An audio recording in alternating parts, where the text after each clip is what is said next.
प्रभु यीशु मसीह के जीवित सामर्थ्य नाम में और मसीह यीशु के पवित्र नाम में प्रेमी सलाम आप सभी को। जय मसीह की। मैं विश्वास करता हूँ आप भले चंगे हैं और मसीह यीशु में दिन प्रतिदिन बढ़ते जा रहे हैं। मैं इस समय आप सभी से आग्रह करूँगा, हमारे एलोहिम संगति चैनल को कृपया आप सब्सक्राइब करें और यहाँ पे आपको छोटे संदेश जो है आपको सुनने को मिलेगा। और मैं आप सबसे निवेदन करता हूँ, यूट्यूब में सुसमाचार सुनने, प्रचार सुनने के लिए अपने जीवन में धैर्य को बढ़ाइए। आप 5 मिनट, 7 मिनट, 10 मिनट कभी वचन नहीं सुन पाते हैं, आप स्किप कर देते हैं। आप अपने जीवन में इस क्षमता को बढ़ाइए। फिल्म देखने में आप घंटों लगा सकते हैं, लेकिन वचन सुनने में कई बार आप जो है 10 मिनट का संदेश भी आपके लिए बहुत बड़ा लगता है, क्योंकि ये शैतान की चाल है। आप मसीह यीशु के वचन में आगे बढ़ते जाइए। आइए मैं आप लोगों के लिए एक वचन पढ़ूंगा, 2 तीमुथियुस अध्याय 2 और उसका 20, 21 और 20-21 को पहले पढ़ता हूँ। बड़े घर में ना केवल सोने चांदी ही के, पर काठ मिट्टी के बर्तन भी होते हैं, कोई कोई आदर का और कोई कोई अनादर के लिए। यदि कोई अपने आप को इनसे शुद्ध करेगा तो वह आदर का बर्तन और पवित्र ठहरेगा और स्वामी के काम आएगा और भले कामों के लिए तैयार होगा। प्रिय प्रभु के लोगों, यहाँ पे पौलुस जो है तीमुथियुस को यह संदेश देते हुए बताता है कि परमेश्वर जो है उत्तम कारीगर है। वह ऐसा कारीगर है जो अपने एक बड़े घर में हर प्रकार के बर्तन को बनाता है या रखता है, जैसे कि सोने चांदी के बर्तन, काठ अर्थात लकड़ी के बर्तन, मिट्टी के बर्तन। लेकिन ये सब प्रकार के बर्तनों में कुछ बर्तन जो है आदर का होता है, कुछ निरादर का। जब मैं आरंभिक दिनों में इस वचन को पढ़ता था तो मुझे ऐसा लगता था कि परमेश्वर कुछ लोगों को जो है बनाया है तो अशुद्ध बनाया है, कुछ को शुद्ध बनाया है, ऐसा लगता है इस पद को पढ़ने के लिए। लेकिन प्रिय प्रभु के लोगों, मैं बताना चाहूँगा कि कुछ बर्तन नरक जाने के लिए ही नहीं बने हैं, कुछ लोग स्वर्ग जाने के लिए ही नहीं बने हैं। प्रियो, आप अपने आप को बदल सकते हैं, क्योंकि परमेश्वर कहता है कि वो उत्तम कारीगर है। उसने विभिन्न प्रकार के बर्तनों को घर में रखा है। लेकिन अगर कोई अनादर का बर्तन है और आदर का बर्तन है, तो अनादर के बर्तन अगर अपने आप को उन अनादर के चीज़ों से जो है शुद्ध कर ले, बदल ले, तो वो स्वामी के काम आएगा। जैसे कि आप सब जानते हैं कि बर्तन हम किस लिए बनाते हैं या क्यों रखते हैं किचन में बर्तन या घर में बर्तन। बर्तन इसलिए रखते हैं कि उसमें हम कुछ सामान रखें, और सामान रखना मतलब स्वामी या घर का मालिक जानता है कि हर एक बर्तन में अलग अलग सामान रखना है। दाल और चावल को हम एक साथ नहीं रखते, शक्कर और जो है मसाला को हम एक साथ नहीं रख सकते हैं। हर एक बर्तन में अलग अलग चीज़ होना चाहिए।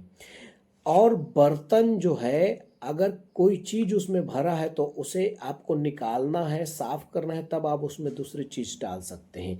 प्रिय प्रभु के लोगों, मैं आपको वचन से समझाने का प्रयास कर रहा हूँ। आपके जीवन में अगर कुछ ऐसी बातें हैं जो परमेश्वर को पसंद आने योग्य नहीं है, तो आप ऐसे चीज़ों को अपने जीवन से दूर करें और अपने आप को अनादर के बर्तन से हटकर आदर का बर्तन बनाएं। आदर का बर्तन हम कैसे बन सकते हैं? आदर का बर्तन बनने का मतलब है कि आप परमेश्वर के काम के बर्तन हो जाएंगे, उपयोगी बर्तन हो जाएंगे। परमेश्वर आपको इस्तेमाल करना चालू करेगा। हर एक विश्वासी भाई बहन, प्रभु के दास दासी, सबको परमेश्वर इस्तेमाल करना चाहता है। लेकिन क्या कारण यह है कि हम जो बर्तन हैं, हर एक विश्वासी बर्तन है, पास्टर बर्तन है, सेवक बर्तन है, लेकिन बर्तन कई बार जो है अशुद्धता में पाया गया है, या कुछ ऐसे चीज पड़े हुए हैं जिसमें परमेश्वर अपना नया चीज डाल नहीं पा रहा है।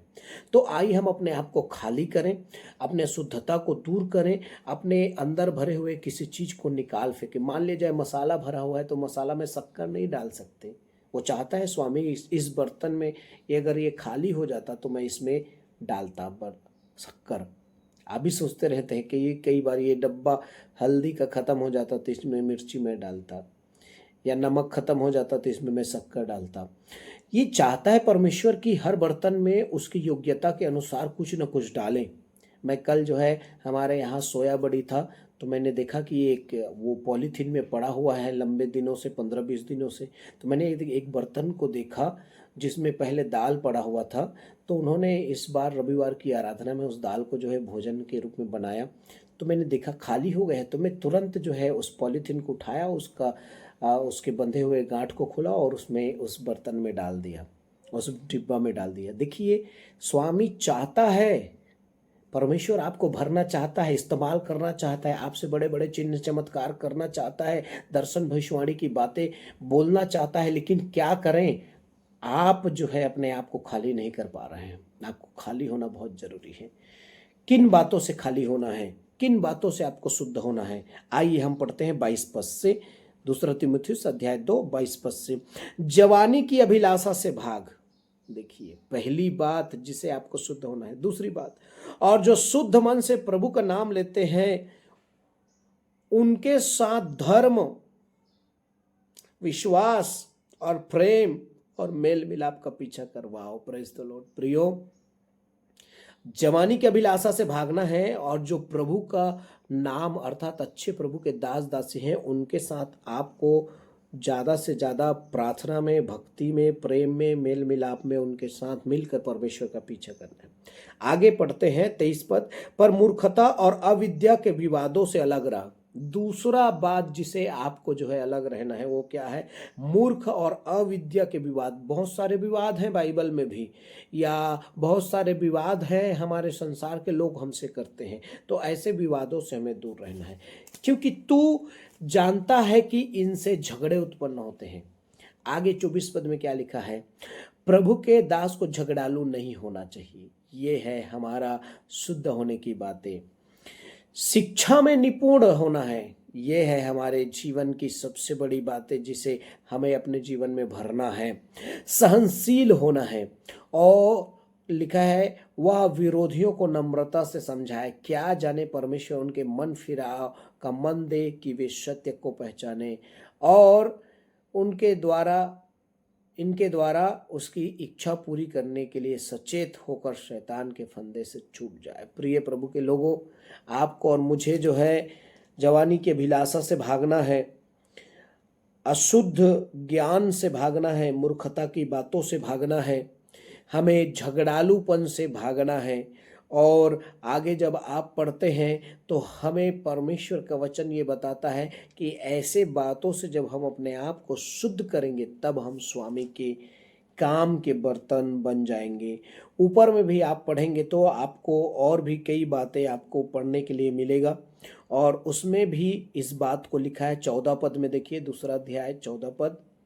इन बातों की सुधि दिला और प्रभु के सामने चिता दे कि शब्दों के तर्क वितर्क ना करे जिनसे कुछ लाभ नहीं होता, वरन सुनने वाले बिगड़ जाते हैं। हमें तर्क वितर्क से भी भागना है,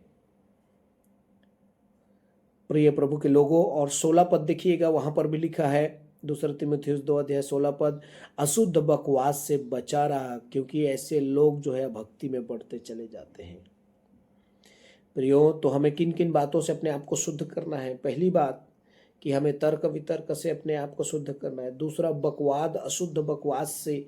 और तीसरा जो है जवानी की अभिलाषा से हमें अपने आप को शुद्ध करना है। चौथा, मूर्खता और अविद्या से अपने आप को शुद्ध करना है। और चौथा, हर प्रकार के झगड़ों से हमें दूर रहना है। तब हम स्वामी के काम के बर्तन बनेंगे, और मैं विश्वास करता हूँ आप आगे को ये अपने जीवन में करते जाएंगे। God bless you. प्रभु आप सभी को आशीष दे।